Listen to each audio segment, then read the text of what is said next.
Hey Nels, so here we are on another video in Therapy with Nels.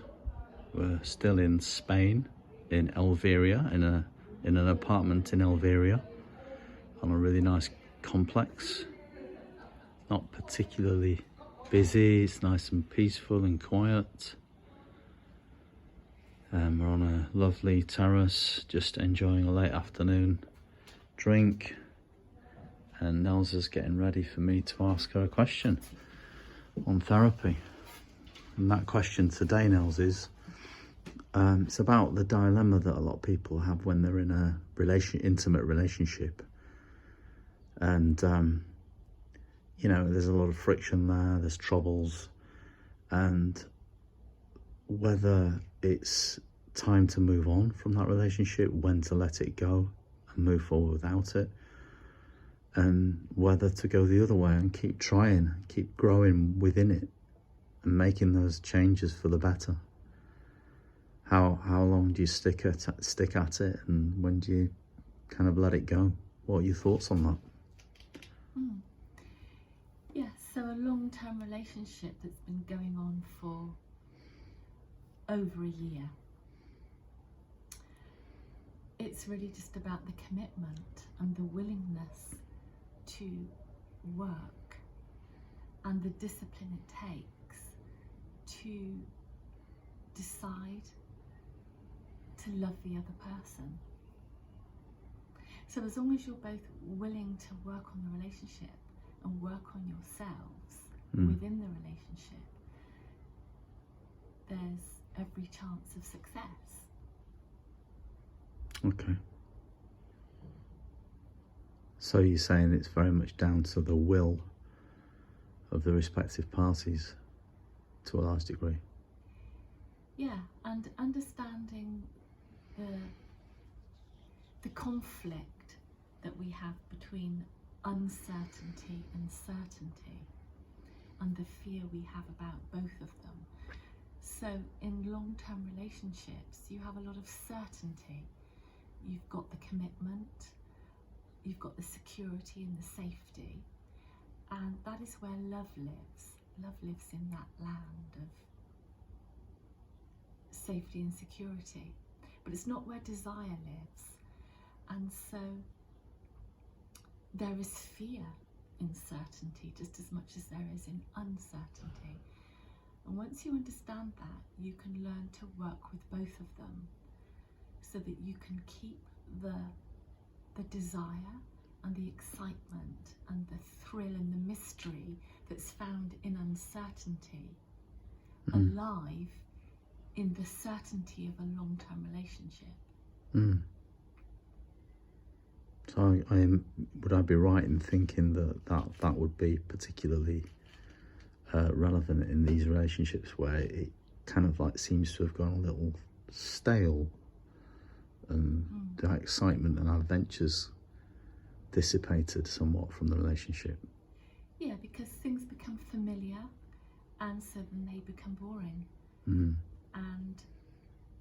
But conflict is a different thing. So the power struggle between a couple,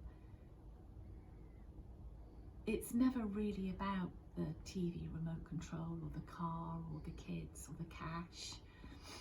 It's about the power struggle of feeling resentment and bitterness because you're not getting your needs or your wants met by the other. And often that comes down to understanding, for instance, each other's love language. So rather than getting stuck in a situation that plays itself out repeatedly, whereby you are giving the other what you would like the other to give you, right, rather than you are giving the other what the other wants. Yeah. Because remember, we've talked about differences in other videos, and it's understanding that people have different love languages, they have different attachment styles, they are different. And so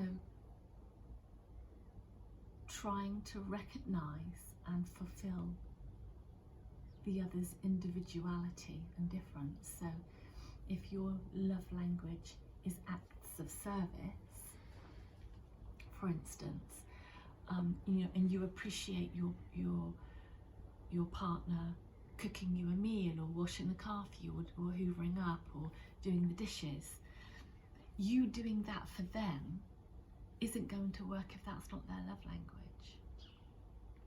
Yeah. So understanding the formulas and then working with those formulas. Couples fall into 3 different categories. There is the power couple, which is where we all want to be, where you are resolving your conflicts by creating the safe space for each other to bring your negative emotions and have them heard and understood. That's the formula for being a power couple. Then we've got the couples who are stuck in the breakers, whereby they just can't swim past into the calm waters, so that they're arguing all the time, normally about the same things. You'll normally have 4 or 5 different topics that keep coming up. It might be children, it might be money, it might be job, it might be property, it might be cleaning, and you have the same rows over and over and over again in a pattern. And it's as though you're stuck on a rat wheel and you can't get out of it. That's because it's not really about the car and the cleaning or the kids. It's recognizing the emotional needs that aren't getting met underneath. Right. Being heard and understood through the negative feelings that you're feeling. Okay.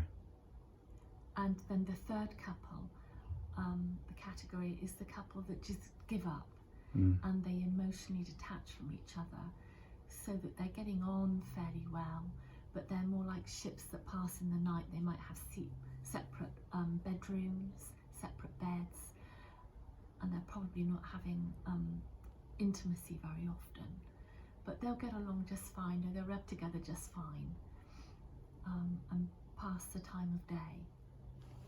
Yeah.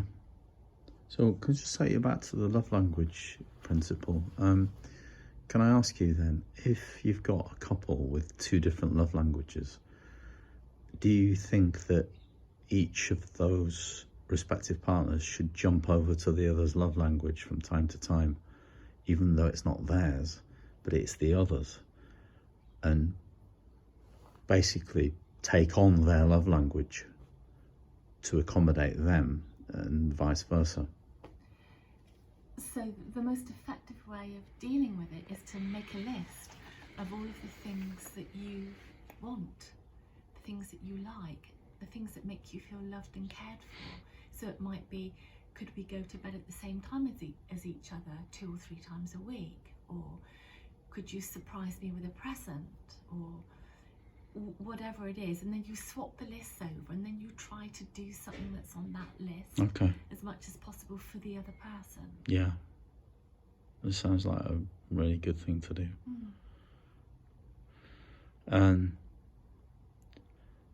going back to the couple that are in conflict, obviously sometimes you say it's not about the thing itself. What about when it's the big subjects, like whether to live together, whether to move in together, or whether they want to move to another place, and one does, one doesn't, whether to have a child, one wants a child, one doesn't want a child, one wants to get married, one doesn't want to get married. About those big things in life that they don't see eye to eye on.